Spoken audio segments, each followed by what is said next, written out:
ओम शांति। 6 जनवरी 2023 के महावाक्य। बाबा कहते हैं, मीठे बच्चे, क्रोध बहुत दुखदाई है। ये अपने को भी दुखी करता तो दूसरों को भी दुखी करता। इसलिए श्रीमत पर इन भूतों पर विजय प्राप्त करो। क्रोध बहुत दुखदाई है। ये अपने को भी दुखी करता तो दूसरों को भी दुखी करता है। इसलिए श्रीमत पर इन भूतों पर विजय प्राप्त करो।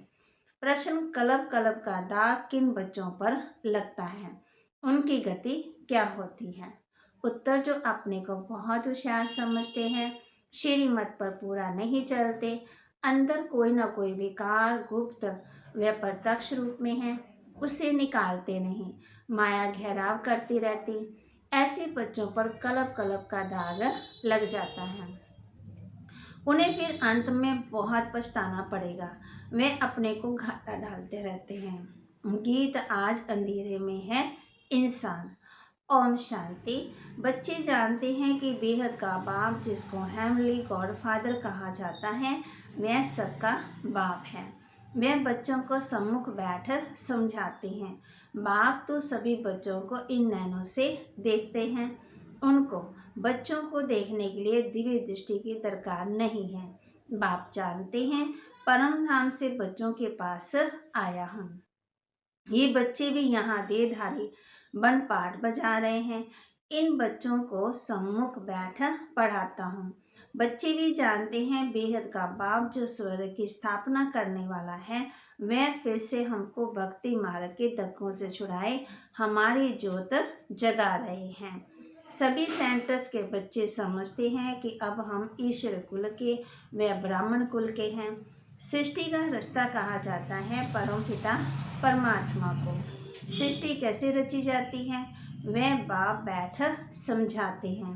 बच्चे जानते हैं, माता पिता बिगड़ कभी मनुष्य सृष्टि रची नहीं जा सकती। ऐसे नहीं कहेंगे कि पिता द्वारा सृष्टि रची जाती है, नहीं, गाया भी जाता है ना, तुम माता पिता हम बालक तेरे। ये माता पिता सृष्टि रचकर फिर उनको लायक बनाते हैं। ये बड़ी खूबी है। ऐसे नहीं कि ऊपर से देवताएं आकर के धर्म स्थापन करेंगे। जैसे क्राइस्ट क्रिश्चियन धर्म की स्थापना करते, तो क्राइस्ट को भी क्रिश्चियन लोग फादर कहते हैं। अगर फादर है तो मदर भी जरूर चाहिए। उन्होंने मदर रखा है मैरी को। अब मैरी कौन थी? क्राइस्ट की नई आत्मा ने आकर के तन में प्रवेश किया, तो जिसमें प्रवेश किया उसके मुख से प्रजा रची, वह हो गए क्रिश्चियन। ये भी समझाया गया है कि नई आत्मा जो ऊपर से आती है, उनका ऐसा कोई कर्म नहीं है जो दुख भोगे।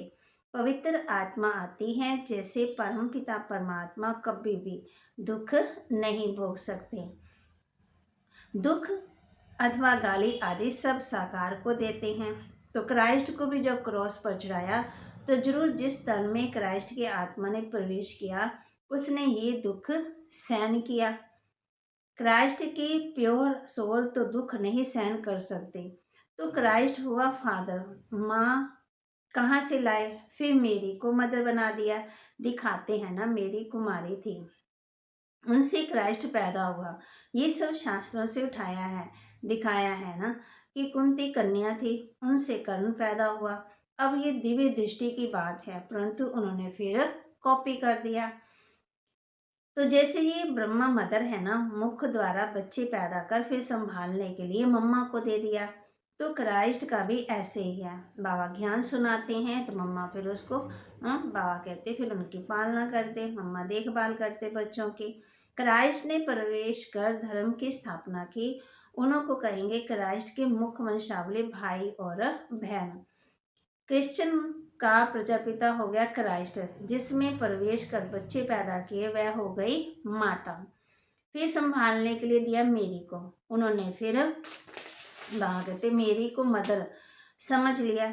यहाँ तो बाप कहते हैं, मैं इनमें प्रवेश कर मुख्य संतान रचता हूँ, तो उसमें ये मम्मा की मुख्य संतान ठहरे। ये है डिटेल में समझने की बातें, कि बाबा किस तन में आते हैं, कब आते हैं, और किसको, किन बच्चों को अडॉप्ट करते हैं। दूसरी बात समझाते हैं। आज एक पार्टी आबू में मिलने आने वाली है। वेजिटेरियन का प्रचार करने, तो उनको समझाना है बेहद का बाप अब देवी देवता धर्म की स्थापना कर रहे हैं जो पक्के वेजिटेरियन थे, और कोई भी धर्म इतना वेजिटेरियन होता ही नहीं है। अब ये सुनाएंगे कि वैष्णव बनने के लिए कितने फायदे हैं, परंतु सब तो बन नहीं सकते क्योंकि बहुत बाबा कहते गिर चुके, आदत पड़ी हुई है ना, छोड़ना बड़ा मुश्किल है। परंतु इस पर समझाना है कि बेहद के बाप ने जो हेवन स्थापन किया उसमें सभी वैष्णव अर्थात विष्णु की वंशावली थे। देवता बिल्कुल वाइसलेस थे, मना कोई भी विकार नहीं था। तो बाप कहते हैं आज से 3000 वर्ष पहले भारत स्वर्ग था। तो ऐसे से समझाना है तुम बच्चों के बगैर ऐसा कोई मनुष्य नहीं जिसको मालूम हो कि स्वर्ग क्या चीज है, कब स्थापन हुआ, वहाँ कौन राज्य करते हैं। लक्ष्मी नारायण के मंदिर में भर जाते हैं, बाबा भी जाते थे, परंतु ये नहीं जानते कि स्वर्ग में इन्हों की राजधानी होती है। सिर्फ महिमा गाते हैं, परंतु उन्हों को किसने राज्य दिया किसी को भी कुछ पता नहीं है। अब तक बहुत मंदिर बनाते क्योंकि समझते हैं लक्ष्मी ने धन दिया, इसलिए दीपमाला पर व्यापारी लोग लक्ष्मी की पूजा करते हैं। इन मंदिर बनाने वालों को भी समझाना चाहिए। तो बाप हम बच्चों को समझाते कि भारत पहले पूरा वेजिटेरियन था, है ना। क्राइस्ट भी जब आया था तब उससे भी, तो उसमें माना भारत में उस समय बहुत ताकत थी, कोई बीमार नहीं था, कोई दुख नहीं था, कोई कुछ नहीं, रोग नहीं था, क्योंकि अच्छी सोच थी ना। जब सोच बिगड़ गई फिर मन बीमार हो गया, फिर मन बीमार हुआ तो फिर तन बीमार हो गया। तो बाबा हम बच्चों को समझाते हैं जैसे फॉरेनर्स आते हैं तो उनको भारत की महिमा बतानी चाहिए कि क्राइस्ट से 3000 वर्ष पहले भारत ऐसा वेजिटेरियन था, ऐसा कोई हो ही नहीं सकता है। उनमें बहुत ताकत थी, माना अच्छा खाना, अच्छी सोच, गॉड गॉडेस का राज्य कहा जाता। अब वही राज्य फिर से स्थापन हो रहा है। ये वही समय है, शंकर द्वारा विनाश भी गा हुआ, फिर विष्णु का राज्य होगा। बाप द्वारा स्वर्ग का वर्षा लेना हो तो आकर के ले सकते हो। फिर बाबा हम रमेश उषा दोनों को सर्विस का बहुत शौक है ना, बाबा उनकी महिमा कर रहे हैं। ये वंडरफुल जोड़ा है, बहुत सर्विसेबल है। देखो नए नए आते हैं तो पुरानों से भी तीखे चले जाते हैं। बाबा युक्तियाँ तो बहुत बताते रहते हैं, परंतु कोई ना कोई विकार का नशा है तो माया उछलने नहीं देती है। कोई में बाबा कहते काम का, कोई का थोड़ा क्रोध का, परिपूर्ण कोई बना ही नहीं है, बन रहे हैं। माया भी अंदर काटती रहती है। जब से रावण राज्य आरंभ हुआ तब से इन चूहों ने कुतरना माना काटना शुरू कर दिया अंदर ही अंदर। अब तो भारत बिल्कुल ही कंगाल हो गया है, माया ने सबको पत्थर बुद्धि बना दिया है। अच्छे अच्छे बच्चों को भी माया ऐसी घेरती है जो उन्हों को पता ही नहीं पड़ता कि हमारा कदम पीछे कैसे जा रहा है। फिर संजीवनी बूटी सुंघाकर होश में लाते हैं। क्रोध भी दुखदाई है, अपने को भी दुखी करता, दूसरों को भी दुखी करता, कोई में गुप्त कोई में प्रत्यक्ष है। कितना भी समझाओ समझते नहीं है, अभी अपने को बहुत होशियार समझते हैं। पीछे बहुत पछताना पड़ेगा, कलब कलब का दाग लग जाएगा। श्रीमत पर चले तो फायदा भी बहुत है, नहीं तो घाटा भी बहुत है। मत दोनों की मशहूर है, श्रीमत है ब्रह्मा की मत, कहते हैं ब्रह्मा भी उतर आए तो ये भी नहीं मानेगा। श्री कृष्ण का नाम नहीं लेते, अब तो परमपिता परमात्मा खुद मत देते हैं। ब्रह्मा को भी उनसे ही मत मिलती। बाप का बच्चों पर बहुत प्यार होता है, बच्चों को कितना लाड प्यार करते हैं ना। बाप की एम रहती है कि बच्चा ऊंच चढ़े, कुल का नाम निकलेगा, परंतु बच्चा ना बाप की माने ना दादा की माने तो गोया बड़ी माँ का भी नहीं माना, उसका क्या हाल होगा बात मत पूछो। बाकी सर्विस बच्चे तो बाप दादा के दिल पर चढ़ते हैं, तो उनकी बाबा खुद महिमा करते हैं। तो उनको भी समझाना है कि इसी भारत में विष्णु के घराने का राज्य था जो फिर स्थापन हो रहा है। अब बाबा फिर उसी भारत को विष्णुपुरी बना रहा है। तुमको बहुत नशा होना चाहिए। वह लोग तो मुफ्त अपना नाम निकालने के लिए माथा मार रहे हैं, खर्चा तो गवर्नमेंट से मिल जाता है ना। सन्यासियों को तो बहुत पैसे मिलते हैं। अब बीबी कहते हैं भारत का प्राचीन योग सिखाने चाहते हैं तो झट पैसे देंगे। बाबा को तो किसी के पैसे की दरकार ही नहीं है, ये खुद सारी दुनिया को मदद करने वाला भोला भंडारी है। मदद मिलती है बच्चों की, हिम्मते बच्चे मददे बाप। जब कोई बाहर से आते हैं तो बाप कहते हैं समझते आश्रम में कुछ देवे, परंतु तुमको बोलना है क्यों देते हो, ज्ञान तो कुछ सुना ही नहीं है। कोई कहते हैं चलो गरीब होंगे बेचारे है ना, चलो इनको दे देते हैं। तो बाबा कहते पहले उनको समझाना है, ज्ञान तो कुछ सुना ही नहीं है। हम बीज बोते हैं, स्वर्ग में फल मिलना है, ये पता तब जब ज्ञान सुने। ऐसे आने वाले करोड़ों आएंगे। ये अच्छा है जो बाबा गुप्त रूप में आए हैं। श्री कृष्ण के रूप में आता तो रेती माफी इकट्ठे हो जाते, मामा कहते फिर भीड़ लग जाती, एकदम चटक पड़ते, कोई घर में बैठ ना सके। तुम ईश्वरीय संतान हो ये भूलो मत। बाबा फिर हम बच्चों को याद दिला रहे हैं, बाप की तो दिल में रहता है कि बच्चे पूरा वर्षा लेवें, स्वर्ग में तो ढेर आएंगे, परंतु हिम्मत कर ऊंच पद पाए, वह कोटों में कोई निकलेगा। अच्छा, माता पिता बाप दादा का मीठे मीठे सिकिला दे बच्चों प्रति याद प्यार और गुड मॉर्निंग। रूहानी बाप की रूहानी बच्चों को नमस्ते। रूहानी बच्चों की रूहानी बाप दादा को दिलवा चांद सिकवा प्रेम से नमस्ते।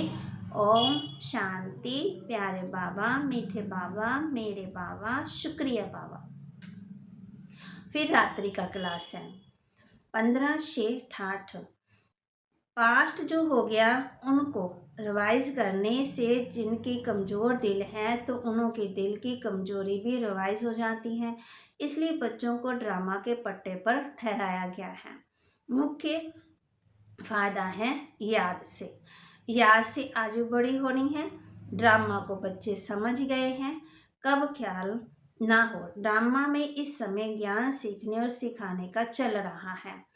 फिर पाठ बंद हो जाएगा, ना बाप का ना हमारा पाठ रहेगा, ना उनका देने का ना हमारा लेने का पाठ होगा। तो एक हो जाएंगे ना, हमारा पाठ नई दुनिया में हो जाएगा, बाबा का पाठ शांति धाम में होगा। पाठ का रील भरा हुआ है, ना हमारा आरंभ का पाठ है, बाबा का शांति धाम का पाठ। देने और लेने का पाठ पूरा हुआ, ड्रामा भी पूरा हुआ। फिर हम राज्य करने आएंगे, ये पार्ट चेंज होगा, ज्ञान स्टॉप हो जाएगा, हम वह बन जाएंगे। पाठ ही पूरा हो, बाकी फर्क नहीं रहेगा। बच्चों के साथ बाप का भी पाठ नहीं रहेगा। बच्चे ज्ञान को पूरा ले सकते हैं तो उनके पास कुछ रहता ही नहीं है, ना देने वाले के पास रहता ना लेने वाले के कमी रहती, दोनों हो गए एक दो के समान हो गए। फिर इसमें विचार सागर मंथन करने की बुद्धि चाहिए। खास पुरुषार्थ है याद की यात्रा का। बाप बैठ समझाते सुनाने में तो मोटी बात हो जाती है, बुद्धि में तो सूक्ष्म है ना, अंदर में जानते हैं शिव बाबा का रूप क्या है, समझाने में मोटा रूप हो जाता है। भक्ति मार्ग में बड़ा लिंग बना देते हैं। आत्मा है तो छोटी, ये है कुदरत, कहाँ तक अंत पाएंगे। फिर पिछाड़ी में बेअंत क्या देते हैं, बाबा ने समझाया। हमारा पाठ आत्मा में, माना कि बाबा ने समझाया सारा, माना आत्मा के अंदर ही पाठ भरा हुआ, ये कुदरत है, अंत नहीं पाया जा सकता। सृष्टि चक्र का अंत तो पाते हैं, रचयिता और रचना के आदि मध्य अंत को तुम जानते हो। बाबा नॉलेजफुल है, फिर भी हम फुल बन जाएंगे, पाने के लिए कुछ रहेगा ही नहीं। बाप इसमें प्रवेश कर पढ़ाते हैं, वह है बिंदी। आत्मा का व परमात्मा का शास्त्रकार होने से खुशी थोड़ी होती है। मेहनत कर बाप को याद करना है तो विकर्म विनाश होंगे। बाप कहते हैं मेरे में ज्ञान बंद हो जाएगा तो तेरे में भी बंद हो जाएगा। नॉलेज ले ऊंच बन जाते, सभी कुछ ले लेते, फिर भी बाप तो बाप है। तुम आत्माएं आत्मा ही रहेंगे, बाप होकर तो नहीं रहेंगे ना। ये तो ज्ञान है, बाप बाप है, बच्चे बच्चे हैं। ये सभी विचार सागर मंथन कर डीप में जाने की बातें हैं। ये भी जानते हैं जाना तो सभी को है, सभी चले जाने वाले हैं, बाकी आत्मा जाकर रहेगी। सारी दुनिया ही खत्म होगी है, इसमें निडर रहना होता है। पुरुषार्थ करना, निडर रहने का, शरीर आदि का कोई भी भार ना आए, उसी अवस्था में जाना है। बाप आसमान बनाते हैं, तुम बच्चे भी आसमान बनाते रहते हो। एक बाप की याद रहे तो ऐसा पुरुषार्थ करना है। अभी टाइम पड़ा है, ये रिहर्सल तीखी करनी पड़े। प्रैक्टिस नहीं होगी तो खड़े हो जाएंगे, टांगे थिरकने लग पड़ेंगी और हार्ट फेल अचानक होता रहेगा। तमो प्रधान शरीर को हार्ट फेल होने में देरी थोड़ी लगती है। जितना अशरीरी होते जाएंगे, बाप को याद करते रहेंगे तो नज़दीक आते जाएंगे। योग वाले ही निडर रहेंगे। योग से शक्ति मिलती है, ज्ञान से धन मिलता है। बच्चों को चाहिए शक्ति, तो शक्ति पाने के लिए बाप को याद करते रहो। बाबा है अविनाशी सर्जन, मैं कब पेशेंट बन न सके, अभी बाप कहते हैं तुम अपनी अविनाशी दवाई करते रहो। हम ऐसी संजीवनी बूटी देते हैं जो कब कोई बीमार ना पड़े। सिर्फ पतित पावन बाप को याद करते रहो तो पावन बन जाएंगे। देवताएं सदा निरोगी पावन है ना। बच्चों को तो ये निश्चय हो गया है कि हम कलप कलप वर्षा लेते हैं। अनगिनत बार बाप आया है, जैसे सभी अभी आया है। बाप जो सिखलाते हैं, समझाते हैं, यही राजयोग है। मैं गीता आदि सभी भक्ति मार्ग के हैं, ये ज्ञान मार्ग बाप ही बताते हैं। बाप ही आकर नीचे से ऊपर उठाते हैं। जो पक्के नीचे बुद्धि हैं वही माला का दाना बनते हैं। बच्चे समझते हैं भक्ति करते करते हम नीचे गिरते आए हैं। अभी बाप आकर के सच्ची कमाई कराते हैं। लौकिक बाप इतनी कमाई नहीं कराते जितनी पारलौकिक बाप कराते हैं। अच्छा, बच्चों को गुड नाइट और नमस्ते। धारणा के लिए मुख्य सार, सर्विसेबल बनने के लिए विकारों के अंश को समाप्त करना है। सर्विस के प्रति कुशलते रहना है। हम ईश्वरीय संतान हैं। श्रीमत पर भारत को विष्णुपुरी बना रहे हैं, जहाँ सब पक्के वैष्णव होंगे। इस नशे में रहना है। वरदान दे रहे बाबा हम बच्चों को, दुख के चक्रों से सदा मुक्त रहने और सबको मुक्त करने वाले सुदर्शन चक्रधारी भव। दुख के चक्रों से सदा मुक्त रहने वाले, सबको मुक्त करने वाले सुदर्शन चक्रधारी भव। जो बच्चे कर्म इंद्रियों के वश होकर रहते हैं कि आज आँख ने, मुख ने व दृष्टि ने धोखा दे दिया तो धोखा खाना अर्थात दुख की अनुभूति होना। दुनिया वाले कहते हैं चाहते नहीं थे लेकिन चक्कर में आ गए। लेकिन जो सुदर्शन चक्रधारी बच्चे हैं वे कभी किसी धोखे के चक्कर में नहीं आ सकते। वह तो दुख के चक्रों से मुक्त रहने और सबको मुक्त करने वाले हैं। मालिक बन सर्व कर्म इंद्रियों से मुक्त कराने वाले हैं। स्लोगन, अकाल तख्त नशीन बन अपनी श्रेष्ठ शान में रहो तो कभी भी परेशान नहीं होंगे। अकाल तख्त नशीन बन अपनी श्रेष्ठ शान में रहो तो कभी भी परेशान नहीं होंगे। आज हम किस बात का अभ्यास करेंगे? बाबा कहते अकाल तख्त नशीन बनना है तो अपने श्रेष्ठ शान में रहो, माना सम्मान में रहो, है ना। अपने अंदर चिंतन करते रहो तो कभी भी परेशान नहीं होंगे। परेशानी से मुक्त होना है तो क्या करना है? अपनी शान में रहना है कि हम किसके बच्चे हैं, कौन पढ़ा रहा है, कौन पालना कर रहा है, कौन दुख दूर कर रहा है, कौन हमें साथ ले जाएगा। इस नशे में रहना है। ओम शांति।